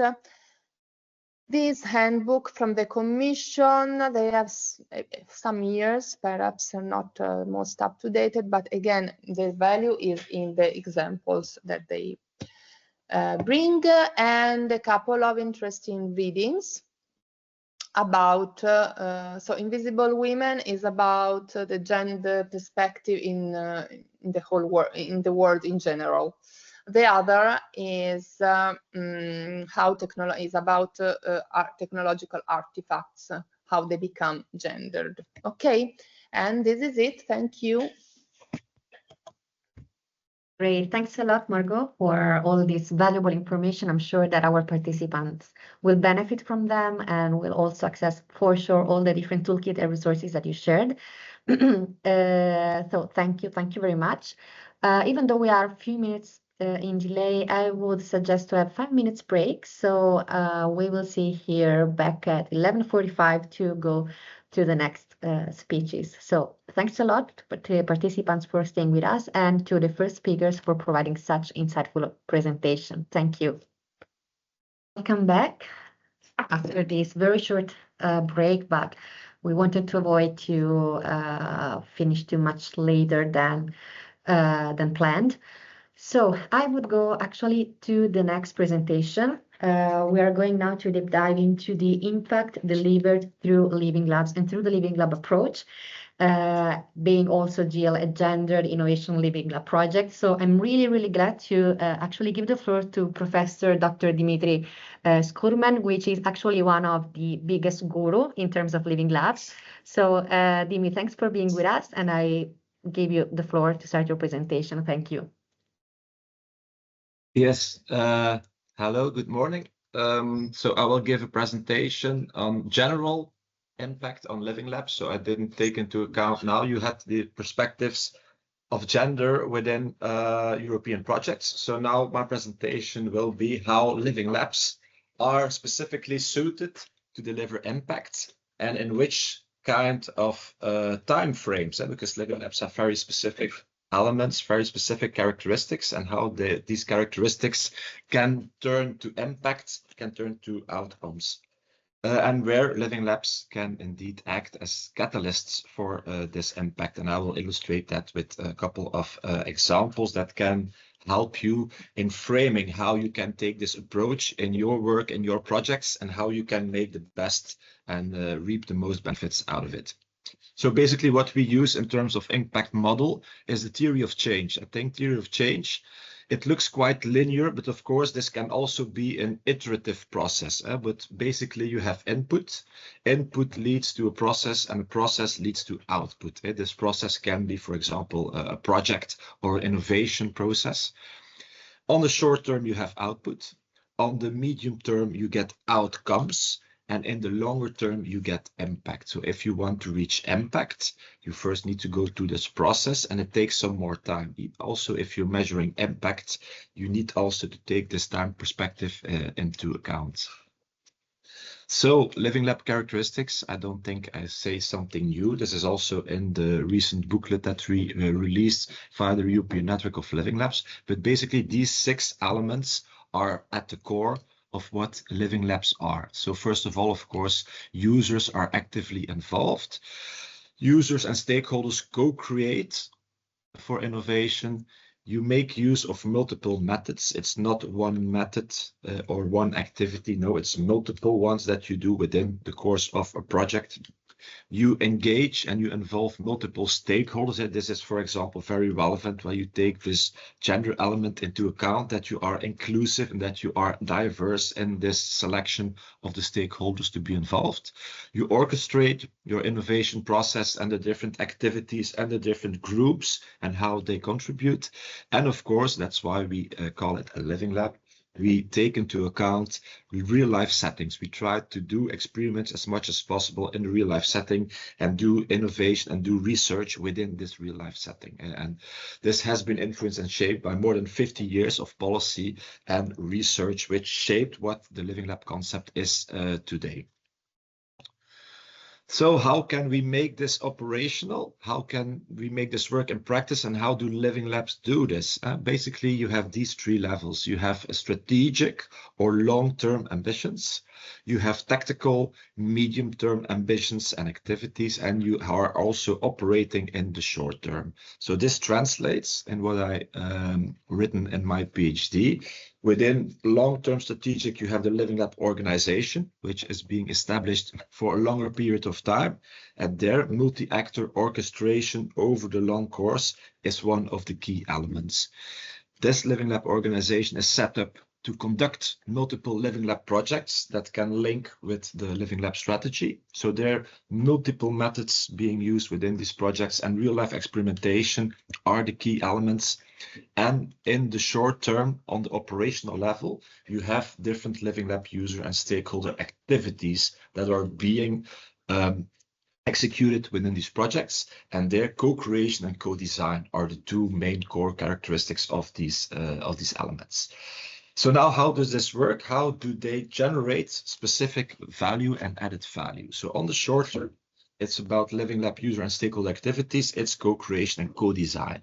An example from practice, in Ghent, an initiative was started a couple of years ago. It was called City of People, and there it was decided to work on the loneliness of elderly people. These elderly people lived in these apartments, which even didn't have any elevator. So there was a big issue with loneliness. So the question was, how might we get these people more involved and having them feeling less lonely? So what we did, we engaged with them, and we co-created and we co-designed with these elderly people. So first we went out to these homes, and then to understand what were their needs, what were their current practices. And then we started co-creating, and we co-created some kind of a smart speaker, which they could control very easily with a couple of buttons. And based on this intense co-creation and co-design process, we were able to create an innovation that could work and prevent this loneliness.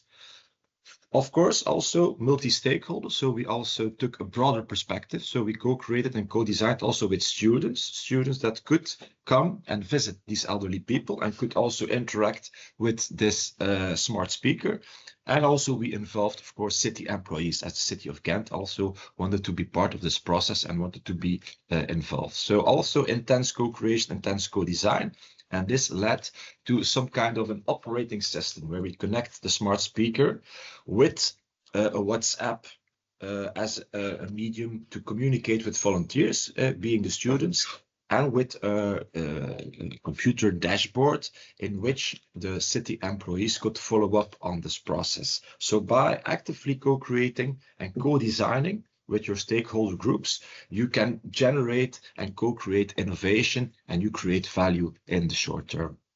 This also led to some prizes that we won. A lot of media attention was reached, and we even have here, we won a prestigious award, and it was handed over by the mayor of Ghent, which is holding here the check in his hands. Also, this led in the longer term, so this very intense co-creation and co-design process led to the establishment of a more long-term Living Lab organization, being the Common Urban Living Lab, which was more or less directly an effect of setting up this first initial process of co-creation and co-design, and it led to this Living Lab, which is called Common and which is still running at the moment. Also, we did some research because these kind of urban initiatives, they led to a lot of potential outcomes and impacts, and we developed this Living Lab assessment method, which shows that on these 6 dimensions, added value is being generated with these kind of initiatives. And this is also has been published very recently in a paper. So we will share the slides. So if you are interested in setting up these kind of impact assessments, I can refer you to this publication. So second, the medium term, there we are talking about Living Lab projects which go beyond one-shot co-creation, co-design, but really have the aim of coming up with innovation. There, the multi-method and the real-life experimentation are very important and are critical in realizing added value for your Living Lab project. And as an example, I also brought some that I have from recent festivals. These are smart wristbands, and I don't think a lot of people know it, but they were originating from Belgium, because in Belgium we had a startup that was working on these topics. Because at I think it's a couple of years back, within the time frame of 2015, 2019, we had a Living Labs as a Service program. And in this program, we had 86 projects with mainly startups and SMEs, in which we went through this Living Lab project phases. So we provided support in the ideation, in the design, in the user testing, and in the actual planning of market introduction for these startup and SME projects. So we explored with users and we experimented with test users, and this led to a lot of startups that were able to go to market, and PlayPass was one of them. And what was the specific value, or what led to the success of PlayPass? It was a combination. They came from the music business. They were interested in doing new things with youngsters. So we set up an intense co-creation process with youngsters and with their experience of music. And this led them to work with festivals. We also engaged Internet of Things technology. And this led to a very big field trial, which we set up at Loveland, one of the most known festivals in Belgium, and I would say in the world.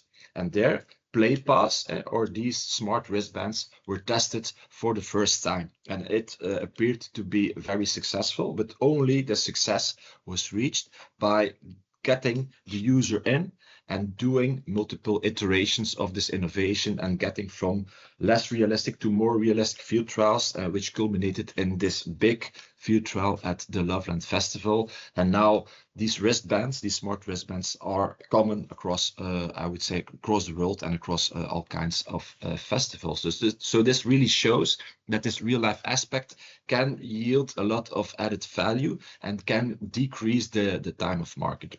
We also did 2 papers on the project outcomes of this sample of 86 projects, and there it clearly appears, because we had some innovation projects without real life testing, and we saw that the projects that actually had real life tests were more actionable. So it was easier to decide what's the next step. So you get way more insights and you can decide faster. Will we go to market? Will we reboot, or will we stop? Because there's not really a need. Whereas the innovation projects without a real life test, there we see still 7 of these projects are still in development. So there's still a decision needs to be made. So this clearly shows that the real life testing really adds a lot of value and allows you to make a decision faster within your innovation process. Also, we did a study on the economic impact of this Living Lab as a service, offering that we did for 4 years. And we were able to illustrate that for every euro invested by public support agencies, almost 9 euros in employment was realized. So you had a multiplicator of 9 in terms of employment and a multiplicator of 6 in terms of revenues realized by the different organizations, startups and SMEs that were part of this Living Lab as a Service program. Finally, long term, so how a Living Lab organization realizes impact by means of multi-actor orchestration. The example that I brought here is City of Things in Antwerp. City of Things was a testbed / Living Lab in terms of Internet of Things a couple of years ago. It wanted to be a reference IoT lab in Europe. And the mission was to create, test and validate IoT services and do this on a large, on a city scale. And Antwerp was chosen as the city. And the idea was to make Flanders an innovation leader and a reference region for IoT research and smart city applications. What did this mean? This was a shot from the website, so it clearly was also a credible Helix involvement. So we had projects for citizens, projects for governments, projects for companies, and projects for researchers. Examples, I think this is a nice one. We created some kind of a flash bike in the Hackable City of Things spin-off within the project, where citizens that were worried about speeding in their street could create some kind of an IoT device with sensors that was able to track speed of cars. And this was able to show so that citizens could bottom up show, hey, there's an issue with speed in my street. So one of the experiments that we did some experiments with safe crossing within a specific area in the city, a smart zone, to look at what kind of interventions can we do to decrease the number of jaywalking. Jaywalking is people crossing the street when there's red lights. But we also collaborated with companies like with bpost, which we equipped with air quality sensors, and because they drive around the city and they do a lot of kilometers, we can get maps based on the dynamic routes that these postal vans are taking. So this gives us a lot of insight into how we can construct new maps of air quality. And this also culminated in some digital twin experiments that we did, that we set up a digital twin for the city of Antwerp, including the data that we were generating from the city. One of the outcomes is that then another city looked at it and said, hey, we also want to do this kind of project. So we were able to create a functional digital twin for the city of Bruges. We even very recently also published a paper also describing the impact of this project in Bruges. So if you're interested in that, I can also refer you to this publication where we have been able to show only very recently what the actual value and impact is of this urban living lab approach for the city of Bruges.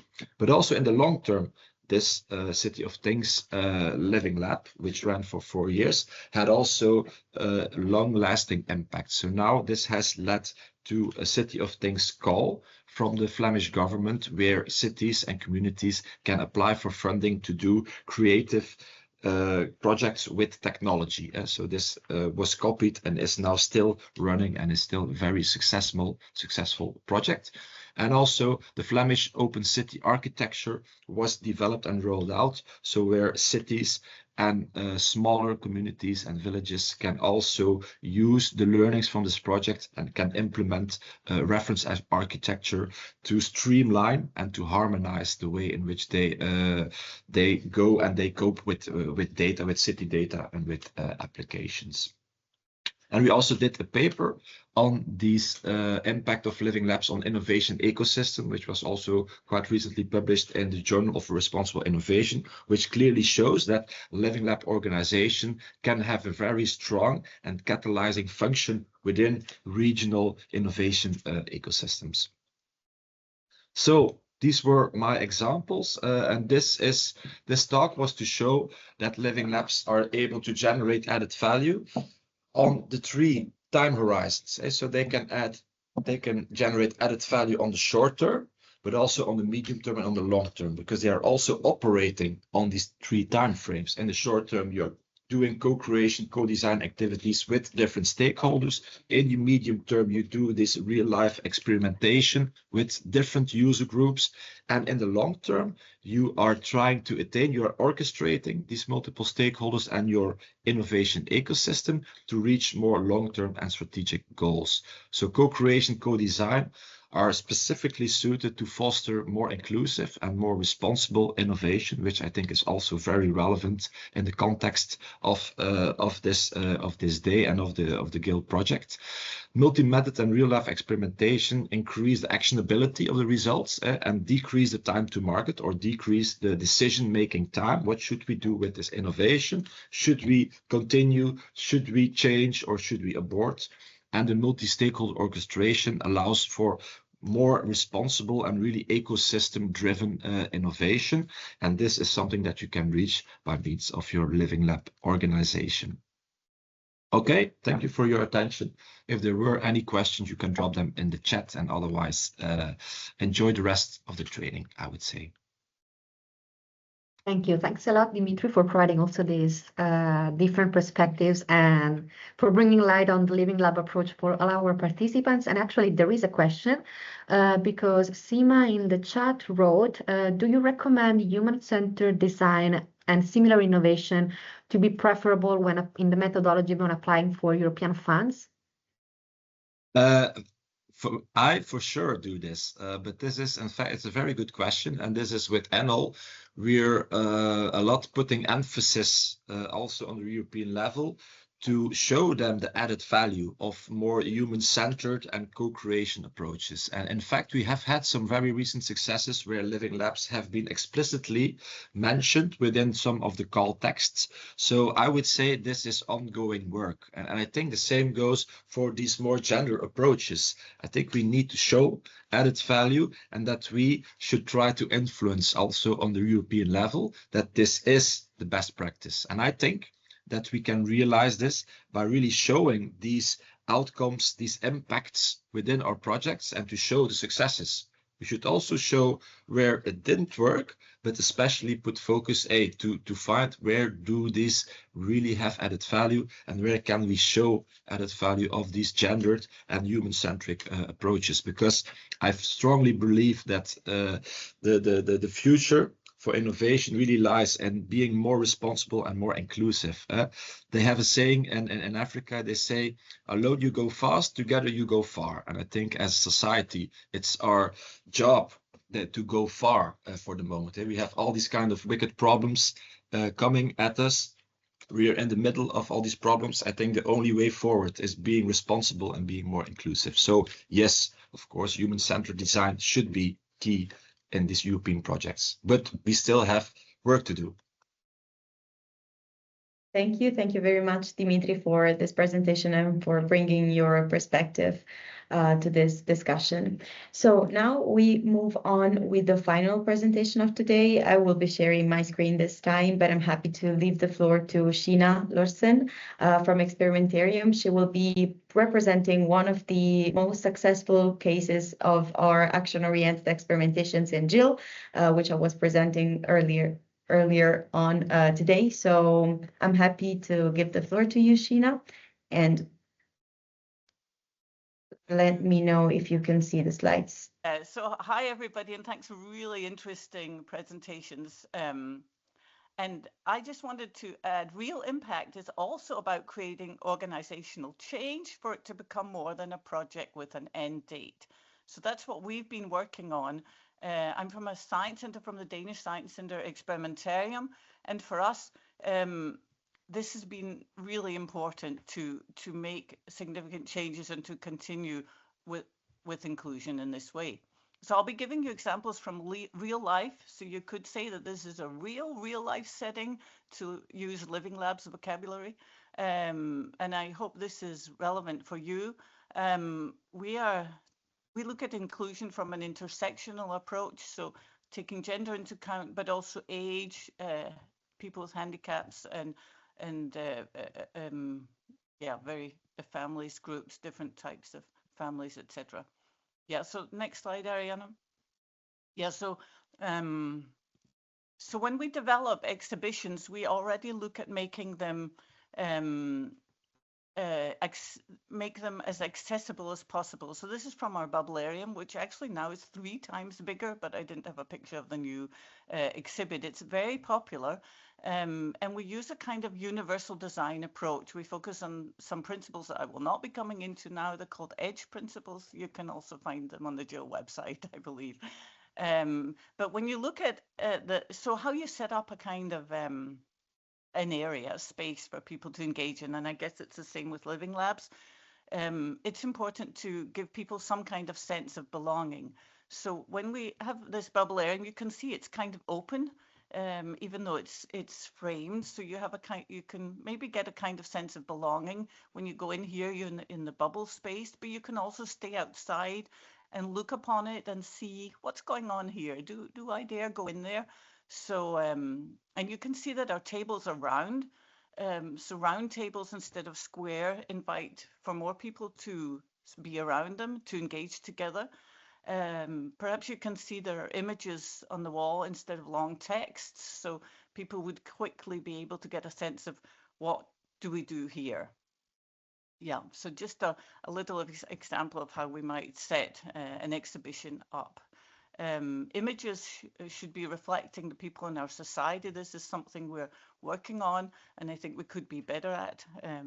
Yeah, next slide. Yeah, so we build on site. So just a kind of quick fun fact.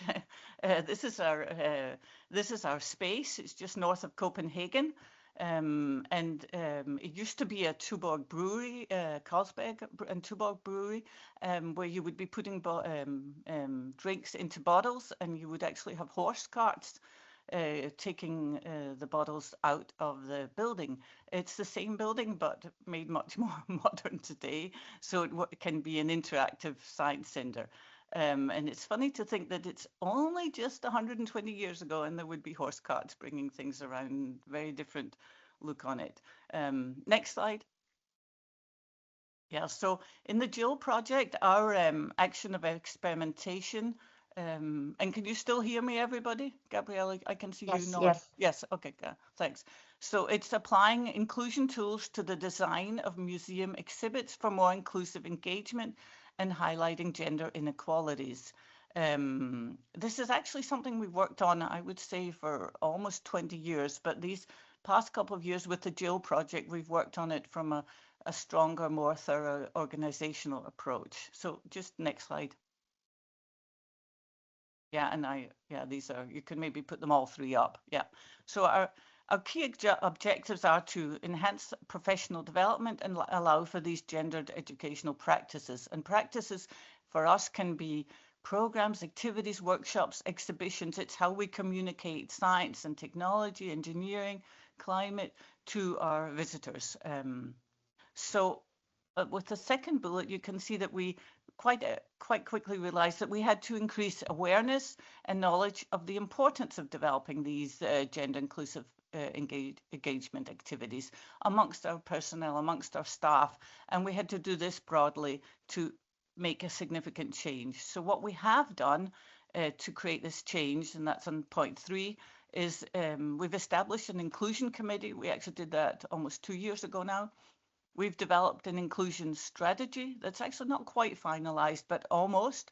And we've increased the gender mainstreaming in the design of our exhibitions and activities. And we've done that by developing a kind of reflection tool that people developing programs reflect on what they're doing with inclusion, you could say, from the very beginning to the very end. So even when we fundraise, we also do this with sustainability. So when you're fundraising, when you're starting a project up, when you're producing it, what kind of inclusion initiatives, what are we addressing where and why? Next slide, please. Yeah, so this is just an image of our strategy till 2028. And you can see that we have 4 guiding stars, we call them. It's transformative, sustainable, innovative, and then inclusion. And inclusion is one of the 4 guiding stars. And I think that would never have happened if we hadn't been so strong with this project from the beginning. So we ensure that Experimentarium is for all, regardless of background. And we also, in the inclusion strategy, have a part on strategic focus points that I will briefly touch on in a little bit. Yeah, next slide. Yeah, so we started in April, actually 2 years ago, with what we call the Firecracker Workshop, where we invited all our personnel. So that's more than 100. That's explainers, cleaning, service personnel, project managers, top management. Yeah, and involving everyone and moving means also, so we decided to move from awareness to practice to agency. So this first workshop was looking at awareness, but also looking at what kind of practice initiatives might we start on and what kind of practice initiatives on inclusion are we already working on. Yeah, next slide. So we used what is a self-evaluation tool. You can find it on diversci.eu, but also on the GILL website. It's a reflection tool where you can actually plot where are we on awareness, and I'll just show in a minute with different kind of pillars, and where are we on practice on a kind of graph. So we did that at this actually 2-day workshop, and then look at it a couple of years later, which we haven't done yet, but will do. Yeah. So next slide. So we have these transversal pillars. Oh, I need my glasses on for this. It's very small. So we have these 5 transversal pillars, and I think this can resonate with probably with all of you, because I think they are quite universal. So we have, so we look at all these from an inclusion perspective. So it's partnerships, collaboration, and networking outside the institution. So when we're plotting our awareness and reflecting on it, we ask questions such as, does your institution maintain a long-term relationship with the diversity partners after a program or a project? And an add-on question to that we found important is, do we share it with the people who work in our organization? So do people actually know what we're doing? Because often it stays in a project and it doesn't get shared. The second one is content. So for us, it would be programs, exhibits, and other activities that we develop, also our facilitation. It might also be our marketing. And the first question is there a place or a person that you can address any imbalances or non-inclusiveness of programs? So now we have an inclusion committee. We do try to make ourselves visible. People in the inclusion committee are people from all the departments in our organization. So so we're quite visible, and we and people know where to find us. The third one is strategy. So institutional governance, self-understanding of our institution. So the third one question is, does your institution include in the planning and program diverse audiences and or their representatives? So this is something we were not so strong at, and we're actually doing more and more, working with institutes and handicap organizations that I might manage to give some examples of. Then access. So this is something that's very important for a science centre. And the first question is, does your institution commit to create and to reinforce safe and inclusive spaces for everyone? So one thing we've discovered is that people with autism or ADHD, they find it hard to visit our institution. So what can we do, for example, is for them to come? So this is something we've been working on. And then finally, staff composition and training. And the third question is social inclusion addressed in the training of staff? So this is also something we've started working on. Oh, sorry, next slide, please. Yeah, so what we did 2 years ago, and what we're still doing, is we developed what we called 90-day initiatives. And this was to give people agency. It's not just a 2-day workshop. We're talking about inclusion, but we're not acting on it. So we developed 90-day initiatives, which means what can we do in 90 days? And you can split a huge initiative up to several 90 days. So and we also discussed together, what should we stop doing, what should we start doing, and what should we continue? And through these, we chose these initiatives. So just a couple of examples. We started an ongoing assessment of our access conditions, and really discovered that we address it differently on our website. So that's been one thing, how we address it. We repaired the wheelchairs and made sure that we made it obvious that you could borrow these, and we did several other things. We continue moving around the country to meet people where they are. This is part of our strategy to be more national and to be out there. And I forgot to say that we are a country with 6 million people, and in our science centre we actually have 450,000 visitors. But through outreach projects in Denmark, we actually meet or see another 400,000 or 500,000 people. So that's a lot. It doesn't mean we see all of them in person. We have, for example, exhibitions in the Danish airport, so we don't see them, but we do count them. So we know that we are very visible. A lot of people engage with us, so obviously inclusion is really important. Start attracting new user segments, and I think I will not comment on any more of these. Yeah, next slide, Ariana. Thanks. So we've developed strategic priorities for inclusion and diversity, and we've divided them into three overall groups: advancing equity and inclusion, catalyzing action for complex challenge, and building to last. So with the inclusion initiatives, we have, for example, a project for inviting families with low resources, and here we are working with 2 NGOs that would be partners, on what we can do to bring them in and how we can give a long-term and have a long-term engagement with them, for example.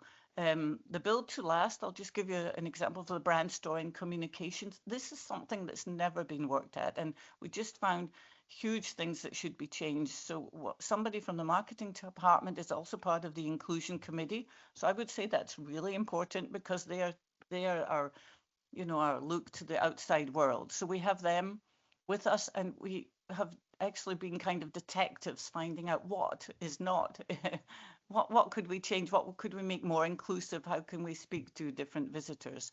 One thing we've done is a social presentation of where we explain what is it like to visit a science center. Actually, it's 80 pages long with pictures. But if you, for example, have autism or ADHD, it's somewhere you can go and look at this. And accessibility, how you get there, what you can expect, we really upgraded. And the final one, catalyzing action for complex challenges. I'll just give you an example that learning, research and design. So we do work closely with researchers, obviously in the GILL project, but also with several universities of Denmark. And I think for the researchers, it's quite interesting to come to this real setting and meet people, but also it gives us a huge advantage, a huge learning when we're developing our programs. So when we're looking at inclusion and how do we invite people to an inclusive space that does build on research. Next slide, please. Yeah, so that's questions. And the final slide, yeah. Thank you. Thanks a lot, Sheena, because it was actually very helpful since we have been driven through a lot of relevant but more theoretical inputs within the previous presentations, together with some practical examples also shared by Dimitri. It was very nice to have you explaining how many of the inputs presented before have been practically put in place into the Experimentarium organizational change. I don't know whether there are some questions for Sheena or any other one. Otherwise, please do not leave us already, because I would leave the floor to Arianna for a short Mentimeter to have your feedback, and you will also receive a more structured feedback form at the end of the session, together with the slides and the link to the recording. So please, Arianna. Thank you. Thank you, Gabriella. And thank you, Sheena, for this fruitful presentation. This was actually your last slide. Sorry for not turning it earlier. Oh, yeah. Okay, so now, as Gabriella mentioned, it's time to wrap up. So we prepared a very brief session on Mentimeter to really grasp the first feedback that you have. It's very important to give feedback right after a training in this case, because you really are fresh and your memory is still fresh from the information that you just received. So I would kindly ask you to either scan the QR code or to go on menti.com and insert this code that you see right here. The code is 71638507, and Gabriella is also sending it over chat. So please either scan the code or go to menti.com. And in the meantime, while we're waiting for all of you to join, I'm going to switch and share my browser screen to see the Mentimeter itself. Okay, I see the first replies are coming in already. The question for this first Mentimeter is, how would you describe today's training in few words? And I see that we're starting to receive the first replies, which are all very positive as far as I see. So we have interesting, informative and insightful, inspiring, comprehensive, relevant and useful. Again, relevant. And usable and applicable are actually two terms that we're particularly happy about and proud of, because this was indeed the aim of this training. So to give you really useful tools, besides, of course, presenting also some very important insights and information. So detailed, helpful information, inspiring, informative. But okay, I see the trend is positive here. So since I don't see, oh no, wait. Very helpful, relevant to inclusion and methodological perspective for EU funding, which is exactly what we were aiming for. So thank you for this feedback. Okay, so I don't think other relevant. Thank you. We can move on to the next part of this Mentimeter, which is, do you feel like you've learned more on how to maximize impact and gender integration in European projects? And you can also tell us if you partially got some more insights.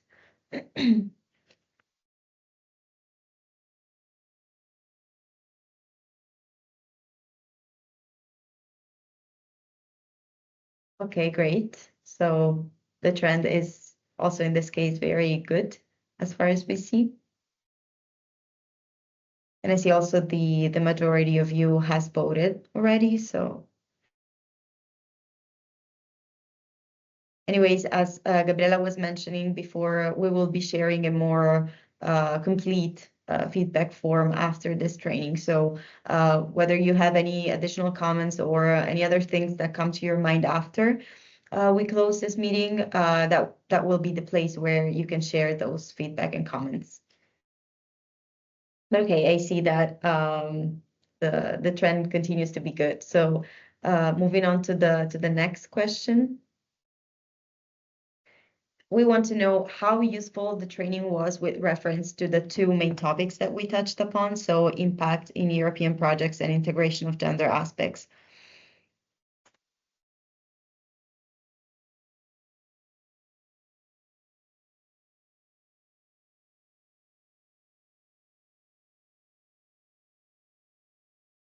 Great.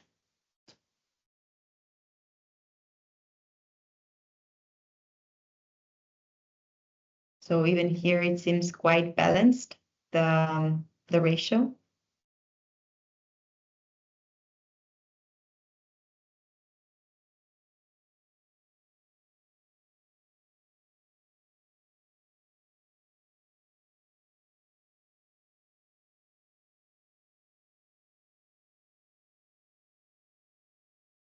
Okay, so again, it seems like you have indeed, it was indeed useful to participate to today's training, which makes us very happy. And final question, would you suggest to watch the recording to other colleagues? In this case, I will take this moment to just repeat that we're going to share, as I also replied to a comment in the chat, we will share the slides and the recording. Actually, you will be able to find the recording in the training module of the GILL Hub. So we truly recommend to go through the GILL Hub and look for this training, but actually even for the previous ones that as part of the GILL Capacity Building Program of 2025. The GILL Hub is the place where we are storing all these trainings and beyond. So not only the ones that we're performing within GILL, but also beyond. So yeah, that's our recommendation to go there. And I see that we have all yeses for this last part of this Mentimeter. So thank you very much for participating to this final stage of this training. And I will leave the floor back to Gabriela for the final Yes, thank you, Arianna. And once again, thanks a lot to all the speakers that kindly gave their availability to be part of this training. I think that it was really, really useful and interesting. And I'm very happy to see through the Menti that also the majority of participants think the same. So very glad for organizing such a session. You know where to find all the information about GILL. Everything will be updated and uploaded on the GILL Hub. So you will find all relevant information and material there.